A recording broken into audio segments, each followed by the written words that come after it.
ভাই সাইদ খান ভাই যে কথাটি সর্বশেষ বলেছেন, আমরা তার দেখানো পথে, সে দেখানো পথ কি?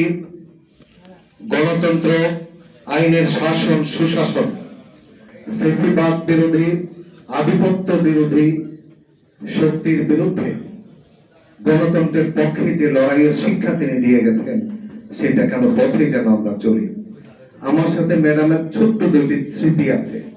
একটি হচ্ছে বিগত আমলে কুমিল্লায় 14 গ্রামে একটি গাড়ি পড়িয়ে মানুষ মারার ঘটনায় বন্দী অবস্থায়, গোলশানে বন্দী অবস্থায় বেগম খালেদা জিয়ার বিরুদ্ধে একটি মামলা হয়।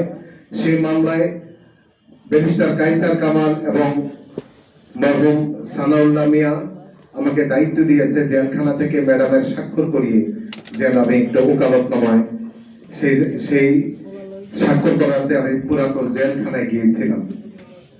এই একটি অসাধারণ স্মৃতি।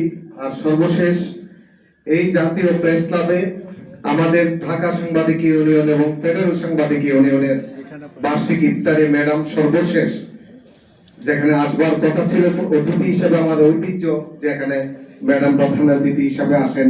ফেসিস্ট আমলে দখলদার প্রেস ক্লাবের যে কমিটি ম্যাডামকে আসতে দেয়নি, সেই সময় আমরা সুপ্রিম কোর্ট অডিটোরিয়ামে 6 ঘন্টার ভিতরে আমরা সেখানে সেই পরিবেশটি করেছি। সেখানে ম্যাডাম আমাদের এই সংগঠনের ইফতার করেছে।